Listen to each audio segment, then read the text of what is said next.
Hello and welcome to CBSE guide.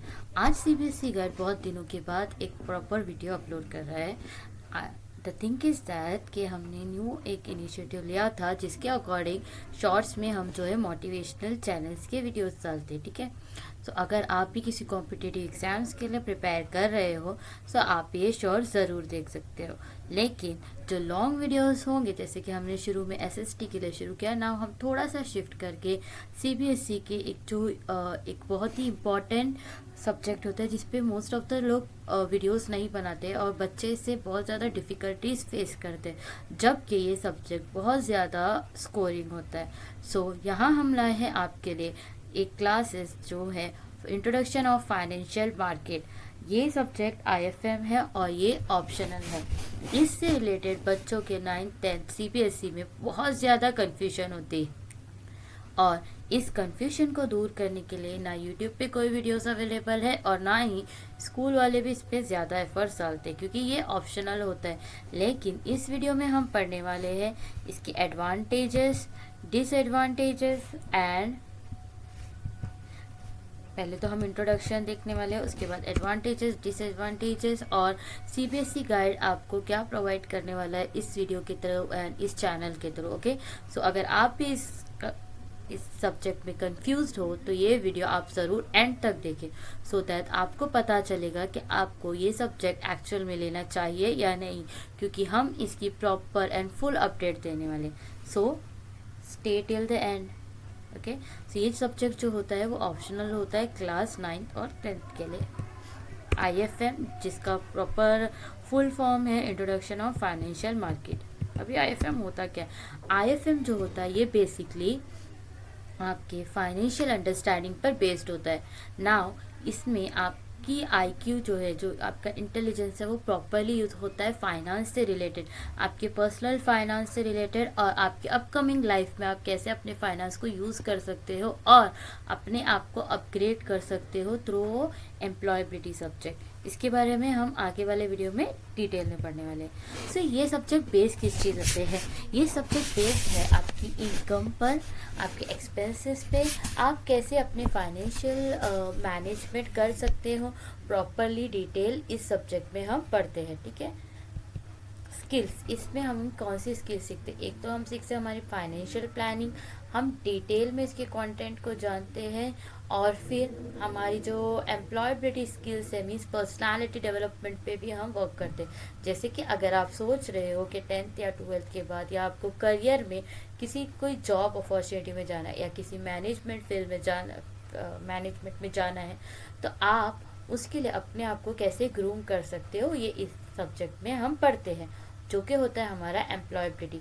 आपको confuse होने की ज़रूरत एट प्रेजेंट नहीं है, क्योंकि हम इसी वीडियो के आगे पढ़ने वाले हैं कि ये दो सब्जेक्ट आईएफएम और एम्प्लॉयबिलिटी में फ़र्क क्या होता है। ठीक है, नेक्स्ट है आपका डिफ़िकल्टी लेवल। ये जो सब्जेक्ट है ये थोड़ा सा मॉडरेट टू डिफ़िकल्ट होता है। 9th स्टैंडर्ड में ये बस बेसिक होता है। मोस्ट ऑफ द बच्चे कभी कभी इसे पढ़कर भी नहीं जाते हैं, जो भी अंडरस्टैंडिंग उनकी होती है, क्योंकि बहुत बेसिक होता है, जैसे कि सेविंग, इन्वेस्टमेंट। और जो डिफ़िकल्ट होता है वो बस एसआईपी और थोड़ा ग्रीन स्किल होता है, जो हम एंड में पढ़ने वाले हैं। Okay, so I guess for 9th standard बहुत ईजी होता है। 10th स्टैंडर्ड थोड़ा सा लेवल अप होता है। इसके एडवांटेजेस क्या है? एडवांटेजेस में सबसे पहले एडवांटेज जो आता है वो इसके कंटेंट है। यहाँ पर कंटेंट बहुत ज़्यादा इजी होता है, specially for 9th standard. 10th standard में थोड़ा सा लेवल अप होता है, बट इतना भी नहीं कि आप अटेम्प्ट ही ना कर पाओ। ठीक है, सो ये जो इसका सबसे बड़ा एडवांटेजेस होता है, ये इसके क्वेश्चंस में 20 मार्क्स के जो क्वेश्चंस है वो अराउंड 20 मार्क्स सिर्फ एमसीक्यूज होते हैं और एमसीक्यूज भी बहुत इजी होता है, पिक्चर फॉर्मेट में भी अवेलेबल हो जाते हैं। सो ये जो होता है सब्जेक्ट, ये बहुत कंटेंट बहुत इजी बेस पे होता है। अगर आप एक बार भी अपने कंटेंट को थरो करके जाओगे, सो आप टिल द एंड इस सब्जेक्ट को अच्छे से अटेम्प्ट कर पाओगे। देन जैसे कि पूरा आपका 10th स्टैंडर्ड के जो सब्जेक्ट होते हैं वो टोटल 100 मार्क्स के होते हैं, जिसमें से 20 मार्क्स आपको स्कूल इंटरनल्स के थ्रू देती है। लेकिन आईएफएम में 50 मार्क्स के प्रोजेक्ट्स होते हैं। प्रोजेक्ट्स आपकी स्कूल जो भी होंगी वो आपको दे देते हैं। मोस्टली प्रोजेक्ट भी थोड़े इजी ही होते हैं, सो दैट बच्चे उसे अटेम्प्ट कर पाए। और जो आईएफएम सब्जेक्ट है, जो बच्चे ऑलरेडी डिफ़िकल्टीज फेस कर रहे होते हैं उन्हें इसीलिए लेने बोला जाता है क्योंकि 50 मार्क्स का तो प्रोजेक्ट ही हो जाता है और स्कूल अपने आप से ट्राई करती है कि जितना हो सके मैक्सिमम बार मार्क्स बच्चों को दे दी जाए।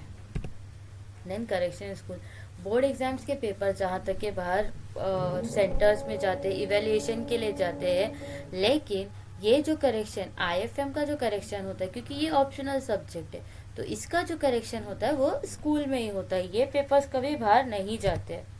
देन इसे ही ना मार्क्स बूस्टर कहा जाता है। अगर आप पिछले साल के कोई भी स्कूल से आप पिछले साल के टॉप 3 टॉपर्स का मार्क्स निकालो, उनसे पूछो कि उन्होंने ये सब्जेक्ट चूज़ किया था या नहीं, मिनिमम 1 आउट ऑफ 3 टॉपर एक तो ऐसा होगा ही होगा जिसने आईएफएम चूज़ किया था। मार्क्स बूस्ट की वजह यही होती है क्योंकि 50 मार्क्स का तो प्रोजेक्ट होता है, सो वो स्कूल ट्राई करती है कि अच्छा मार्क्स दे दिया जाए। फिर जो 50 मार्क्स होता है उसके कंटेंट भी इजी होते हैं और मोर ओवर पेपर्स जो है स्कूल में ही करेक्शन होते, सो दे ट्राई के जितना हो सके बच्चे को मैक्सिमम मार्क्स मिल जाए।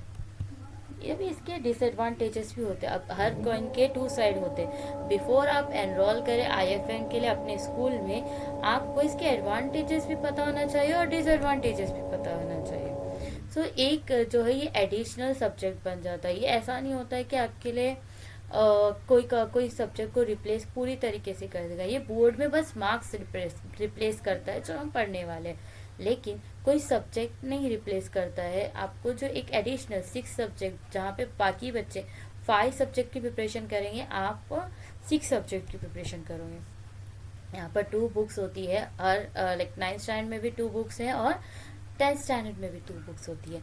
लाइक फर्स्ट बुक्स होती है आपके आईएफएम से रिलेटेड, उसका सिलेबस अलग हो जाता है, और फिर एम्प्लॉयबिलिटी से रिलेटेड जिसका सिलेबस अलग हो जाता है। थोड़ा सा लेंथी सिलेबस भी होता है जो कि मैंने बताया, जैसे कि 2 अलग अलग सब्जेक्ट है, लेकिन हाँ यहाँ पे प्रोजेक्ट जो होता है वो एक ही सब्जेक्ट एक ही बार दिया जाता है, वो जो 50 मार्क्स का होता है, और उसी बेस पे जो पेपर्स भी आते हैं वो भी म्यूचुअली आते हैं 50 मार्क्स के बेस पे, और दोनों सब्जेक्ट को मिला के होते हैं। देन अब ये आईएफएम एम्प्लॉयबिलिटी, ये दोनों जो है वो है डिफरेंट सब्जेक्ट। आईएफएम अलग है, एम्प्लॉयबिलिटी एक अलग सब्जेक्ट है। फाइनेंशियल मैनेजमेंट से शुरू होता है ये सब्जेक्ट आईएफएम। आईएफएम आपका नाम ही है, introduction of financial market. So financial market जो एक्चुअल है वो हम 10th स्टैंडर्ड में पढ़ते हैं, बट 9th स्टैंडर्ड में इसका बेसिक जो है क्लियर आउट हो जाता है कि फाइनेंशियल मैनेजमेंट क्या होता है, फिर मनी का जो इवैल्यूएशन है, मनी कैसे बना था और उसका कैरेक्टरिस्टिक्स क्या, उसकी यूजेस क्या है, कैसे पूरे एंशियंट से टिल नाउ कैसे वो डेवलप हुआ, और ये सारी चीज़ें। Okay, then your saving and income के बारे में भी पढ़ते हैं। आप आपकी इनकम को कैसे यूज़ करते हैं, बैंक का क्या यूज़ है, और आप अपनी इनकम को इन्वेस्टमेंट के थ्रू कैसे एनहांस कर सकते हो। सो बेसिक जो इनकम एक्सपेंसेस है फाइनेंशियल मैनेजमेंट से रिलेटेड हम इस चैप्टर में पढ़ते हैं। तो यहाँ पे मैंने मनी को 2 बार इंक्लूड किया है, so money is just for 1 time, और इसका कैरेक्टरिस्टिक्स वगैरह हम ये फाइनेंशियल मैनेजमेंट मार्केट में पढ़ते हैं। एम्प्लॉयबिलिटी में हम अपने आप को कैसे अपग्रेड कर सकते, कैसे ग्रूम कर सकते, सो दैट कि हम हमारे अपकमिंग फ्यूचर में हम एक एलिजिबल हो किसी एक अच्छे डिसेंस जॉब के लिए। सो इसमें हम जो स्किल्स पढ़ते हैं, ये जो चैप्टर है, ये जो सब्जेक्ट है प्रॉपरली स्किल डेवलपमेंट में होता है। सो इसमें जो हम स्किल्स पढ़ते हैं वो कम्युनिकेशन से रिलेटेड है, सेल्फ मैनेजमेंट है, आईसीटी है, ग्रीन स्किल्स होता है। सो ऑल दोज थिंग जो हम एक बेटर पर्सन बनाने में हेल्प करती है वो हम इसमें पढ़ते हैं। ठीक है,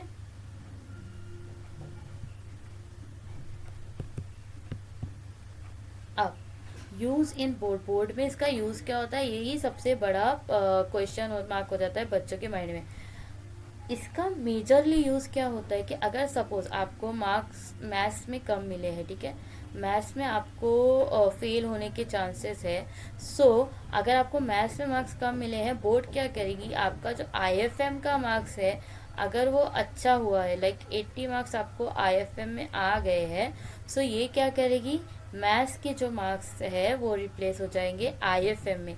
सो ये सिर्फ बोर्ड में होता है, ये 9th स्टैंडर्ड में नहीं होता है। ओके, ये 9th स्टैंडर्ड में तो ये परसेंटेज में भी most of the school use नहीं करती है, लेकिन हाँ बोर्ड में यूज़ करती है। अब आपका क्वेश्चन होगा कि हम बोर्ड में ही जब एनरोल करना है तो हम 10th स्टैंडर्ड में एनरोल करेंगे, नहीं, क्योंकि 9th स्टैंडर्ड में इसका पूरा बेसिक क्लियर होता है और जो रजिस्ट्रेशन फीस होती है वो 10th स्टैंडर्ड में एक्स्ट्रा पे करनी होती है और 9th स्टैंडर्ड में पे नहीं करनी होती है, IFM की रजिस्ट्रेशन फीस। ओके, देन हम CBSE गाइड में क्या प्रोवाइड करने वाले हैं। CBSE गाइड में आपको वीडियो लेक्चर्स मिलेंगे, डाउट क्लियरिंग सेशंस मिलेंगे, नोट्स जो स्कूल प्रोवाइड नहीं करती, एक्सरसाइज क्वेश्चन जो होती है वो मोस्ट ऑफ द स्कूल नहीं प्रोवाइड करती IFM के लिए, बट यहाँ पे आपको मिल जाएंगे। आपको मेरे चैनल के डिस्क्रिप्शन में व्हाट्सएप लिंक दे दी गई है, आप उसे ज्वाइन कर सकते हो और जो नोट्स है, वीडियोस है, जो भी अपकमिंग कंटेंट है, इसका अपडेट आपको मिल जाएगा। साथ ही साथ टेस्ट भी होंगे और क्विज भी होंगे जिसमें आप अपनी बेटर अंडरस्टैंडिंग को चेक कर सकते हैं।